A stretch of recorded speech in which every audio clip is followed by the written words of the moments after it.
네, 오늘은 출애굽기 3장 9절 10절 말씀을 공부하도록 하겠습니다. 먼저 다 함께 읽겠습니다. 시작. 이제 가라. 이스라엘 자손의 부르짖음이 내게 달하고 애굽 사람이 그들을 괴롭히는 학대도 내가 보았으니 이제 내가 너를 바로에게 보내어 너에게 내 백성 이스라엘 자손을 애굽에서 인도하여 내게 하리라. 아멘. 오늘 이 말씀을 공부하겠는데요. 오늘 본문은 하나님께서 이스라엘 자손의 고통을 보시고 이스라엘 자손을 애굽에서 인도하시기 위하여 바로에게 가라고 모세에게 말씀하시는 내용입니다. 그런데 이 내용은 우리가 지난주에 공부했던 바로 앞에 7절, 8절 말씀과 동일한 내용입니다. 그래서 다 같이 7절, 8절도 한번 같이 읽겠습니다. 시작. 여호와께서 이르시되 내가 애굽에 있는 내 백성의 고통을 분명히 보고 그들이 그들의 감독자로 말미암아 부르짖음을 듣고 그 근심을 알고 내가 내려가서 그들을 애굽인의 손에서 건져내고 그들을 그 땅에서 인도하여 아름답고 광대한 땅, 젖과 꿀이 흐르는 땅, 곧 가나안 족속, 헷 족속, 아모리 족속, 브리스 족속, 히위 족속, 여부스 족속의 지방에 데려가려 하노라. 아멘. 정말 내용이 똑같습니다. 그런데 가만히 생각해 보면 다른 것이 하나가 있습니다. 그것이 무엇일까요? 7절, 8절은 애굽에서 고통당하고 있는 이스라엘 자손을 하나님께서 내려가서 건져내시겠다고 말씀하셨고 9절, 10절은 하나님께서 모세를 통하여 그렇게 하시겠다는 것입니다. 그러니까 이것은 무엇을 의미하는 것입니까? 하나님께서는 이스라엘 자손을 애굽에서 구원하시는 계획을 하셨고 그 계획을 모세를 통하여 구체적으로 이루시겠다는 의미인 것입니다. 이것은 죄와 사망 아래 있는 우리의 구원을 하나님께서 계획하셨고 예수님께서 구체적으로 이 땅에 오셔서 그 구원을 이루어 주실 것을 암시하고 있는 것입니다. 그래서 이 하나님의 계획을 따라 이 땅에 오신 예수님은 우리의 죄를 짊어지시고 죽으실 때 다 이루었다 말씀하셨던 것입니다. 그러므로 이제 죄와 사망 아래 있는 모든 인생들이 구원을 받으려면 우리 죄를 위하여 죽으셨다가 3일 만에 부활하신 주 예수님을 믿기만 하면 되는 것입니다. 천하 사람 중에 구원을 받을 다른 이름은 없는 것입니다. 사도행전 4장 12절 말씀인데요. 다른 이로서는 구원을 받을 수 없나니 천하 사람 중에 구원을 받을 만한 다른 이름을 우리에게 주신 일이 없음이라 하였더라 그랬습니다. 그러므로 아직까지 예수 믿지 않으신 분들은 내가 지금까지 내 삶의 주인으로 산 것을 회개하시고 그 마음에 주 예수님을 믿어서 꼭 주에서 구원받으시기를 바랍니다. 자, 그런데 하나님께서 모세를 보내시는데 하나님께서 그 행하실 것을 다 보이시고 모세를 보내셨다는 것입니다. 여기서 우리가 중요한 진리를 하나 깨닫게 되는데요. 그것은 이렇게 하나님께서는 그 종 선지자에게 그 행하실 일을 보여주시고 보내주신다는 것입니다. 아모스 3장 7절 말씀인데요. 제가 한번 읽어보겠습니다. 주 여호와께서는 자기의 비밀을 그 종 선지자들에게 보이지 아니하시고는 결코 행하심이 없으시리라 그랬어요. 그런데 여러분 이 말씀을 잘 살펴보아야 됩니다. 왜 그러냐면 정말 많이 오용되고 있는 구절 중에 하나가 이 말씀이기 때문입니다. 실제적으로 어떤 사역자들은 이 말씀을 인용하면서 자기는 하나님께 택함받은 선지자로서 자기는 하나님께서 행하실 일을 먼저 듣고 알아서 그것을 전하고 있는 것이니까 자기 말을 들으라고 강요하고 있기도 하는데요. 근데 여러분 아모스에서 선지자에게 보이신 것은 무엇이라고 말씀하고 있습니까? 자기의 비밀이라고 하셨습니다. 자기의 비밀. 자기의 비밀. 이 하나님의 비밀이 무엇인 줄 아십니까? 그것은 바로 그리스도이십니다. 그리스도. 골로새서 2장 2절 말씀인데요. 이는 그들로 마음의 위안을 받고 사랑 안에서 연합하여 확실한 이해의 모든 풍성함과 하나님의 비밀인 그리스도를 깨닫게 하려 함이니 그랬어요. 하나님의 비밀인 그리스도를 그랬어요. 여기 분명하게 말씀하고 있습니다. 그리스도께서 하나님의 비밀이시다.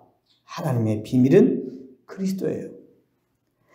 다시 말해서 하나님께서 그종 선지자에게 보이시는 것은 그리스도인 것이지 결코 이 땅에서 일어날 일에 대한 것이 아니라는 것입니다. 그러므로 누가 자기는 하나님이 보내주신 선지라고 하면서 그리스도만 전하지 않고 이 땅에서 일어난 일들을 말한다면 그는 분명 하나님이 보내시지 않은 거짓 선지라는 것이죠. 이것을 잘 알아야 됩니다. 여러분, 하나님께서 모세에게 미리 보이신 것이 무엇이었습니까? 바로 애굽에서 종노를 하고 있는 이스라엘 자손을 구원해 주시는 거 아닙니까? 이것은 무엇을 상징하는 것이라고 했습니까? 바로 그리스도를 통하여서 우리를 구원하시는 것을 상징하는 것입니다. 그러니까 결국 하나님께서 모세에게 보이신 것은 하나님의 비밀인 그리스도였다 이 말씀입니다. 그러므로 진정한 선지자는 누구냐? 오직 그리스도만 전한 자인 것입니다. 자, 지금부터 제가 여러분들 놀라울 말씀, 여러분들이 깜짝 놀랄 말씀을 전하겠습니다. 잘 들어보시기 바랍니다. 그런데 여러분, 오직 그리스도만 전하는 것은 오직 성령으로만 가능한 일인 것입니다. 성령님만이 그리스도만 전하게 하시기 때문입니다. 요한복음 15장 26절입니다. 내가 아버지께로부터 너에게 보낼 보혜사 곧 아버지께로부터 나오시는 진리의 성령 오실 때에 그가 나를 증언하실 것이요. 그가 성령님이 나를 그리스도를 증언하실 것이요. 예수님이 친히 말씀하셨어요. 여기 보면 진리의 성령 오실 때에 그가 나를 증언하실 것이요 그랬어요. 이 말은 진리의 성령이 오시지 않으면, 진리의 성령을 힘지 않으면 결코 그리스도를 증언할 수 없다는 말인 것입니다. 그래서 예수님은 하늘에 오르시기 전에 제자들에게 예루살렘을 떠나지 말고 먼저 성령을 받으라고 말씀하셨던 것입니다. 사도행전 1장 8절입니다. 오직 성령이 너에게 임하시면 너희가 권능을 받고 예루살렘과 온 유대와 사마리아와 땅끝까지 이르러 내 증인되리라 하시니라. 여러분, 성령님은 그리스도만 전하게 하는 선지자의 영이신 것입니다. 그러므로 예수 믿고 성령님을 우리 마음에 모시고 있는 우리는 그리스도를 전할 선지자로 부르심을 받은 것입니다. 할렐루야. 아직 안 깜짝 놀라시네. 그래서 우리가 성령님의 인도하심을 따라 복음을 증거하면 진정한 하나님의 선지자 노릇을 하고 있는 것이다 이 말씀입니다.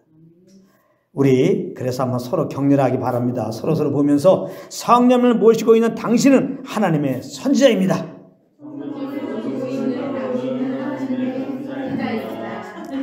이제부터 선지자 노릇 잘하며 사십시다. 할렐루야. 그러므로 만일 누가 선지자라고 하면서 그리스도만 전하지 않고 땅에서 일어난 일들만 말한다면 그는 하나님이 보내신 선지자가, 사역자가 절대로 아닌 것입니다. 이런 관점에서 여러분들이 유튜브 등지에 쏟아져 나오는 설교들을 들어보십시오. 정말 하나님이 보내신 선지자들, 하나님이 보내신 사역자들을 찾기가 정말 힘든 시대임을 발견하게 될 것입니다. 이 말은 바꿔 말하면 이 시대의 사람들이 그리스도만 알기를 원하지 않고 있다는 말도 되는 것입니다. 다 자기의 욕망을 채워주는 말만 듣기를 원한다 이 말씀이에요. 이것이 이렇게 거짓 사역자들이 많이 나오게 되는 원인 중에 하나가 되는 것입니다. 디모데 후서 4장 3절 4절 보면 이런 말씀이 있습니다. 때가 이르리니 사람이 바른 교훈을 받지 않으며, 여기서 말하는 바른 교훈은 그리스도에 대한 말씀, 즉 복음을 말하는 것입니다. 복음을 받지 않으며 귀가 가리워서 자기의 사역을 따를 스승을 많이 두고 또 그 길을 진리에서 돌이켜 허탄한 이야기를 따르리라. 이렇게 말씀하고 있습니다. 사람들이 자기 소욕을 따를 스승을 많이 두고 허탄한 이야기를 따르게 되는 때가 이른다는 것입니다.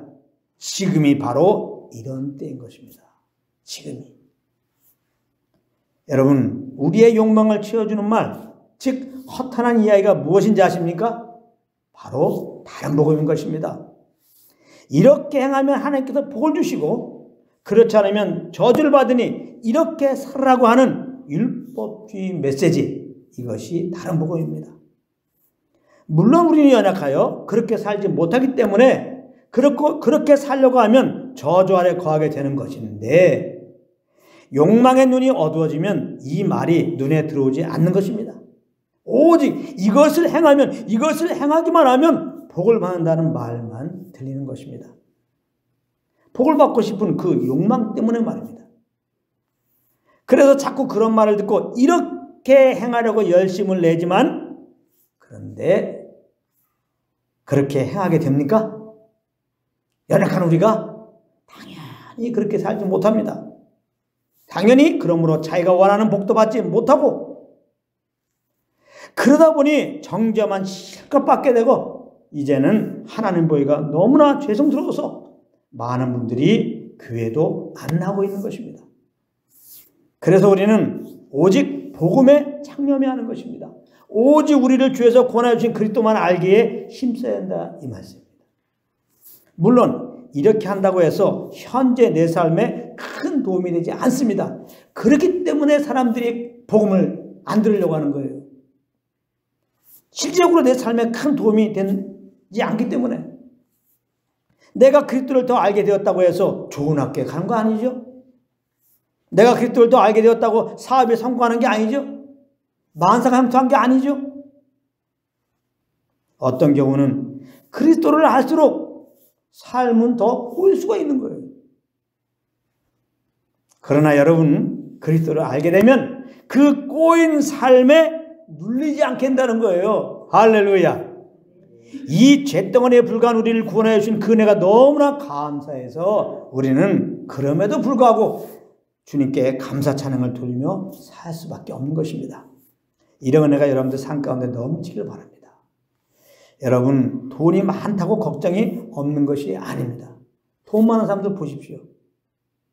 돈 없는 사람보다 더 돈 때문에 걱정을 많이 하는 거 보지 않습니까?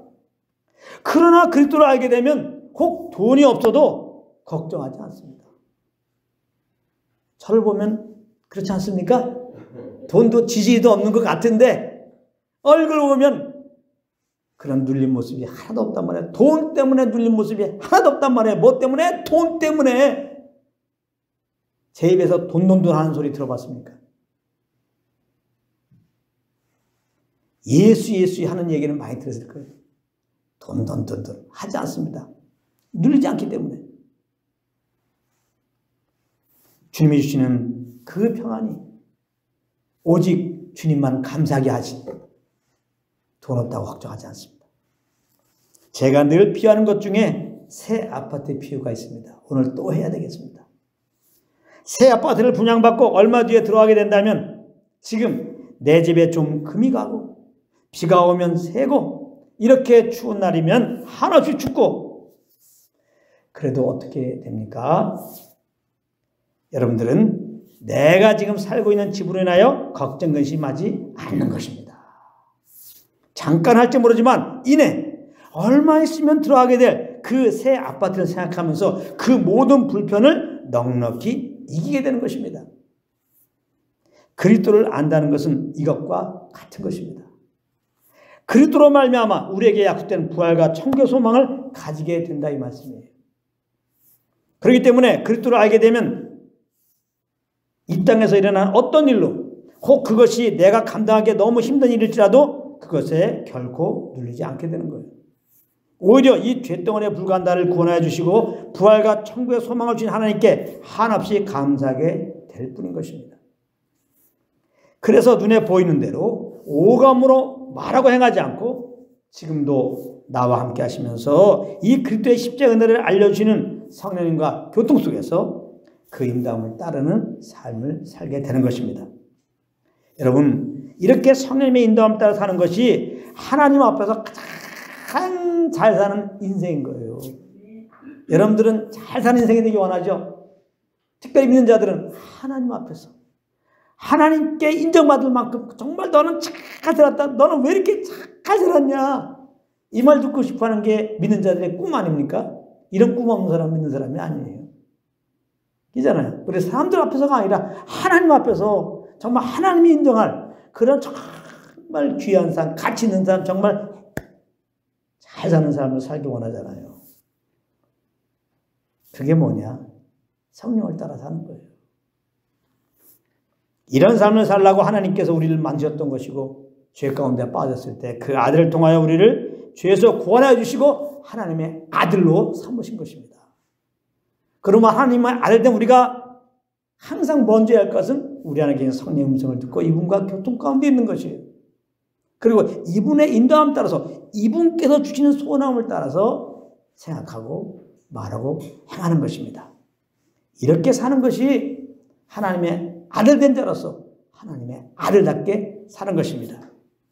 그러므로 이렇게 하나님 앞에서 최고의 삶을 사시는 정말 하나님이 인정할 수밖에 없는 너는 너무나 잘 살았다 인정할 수밖에 없는 그런 삶들이 되시기를 우리 주 예수 그리스도의 이름으로 축원합니다.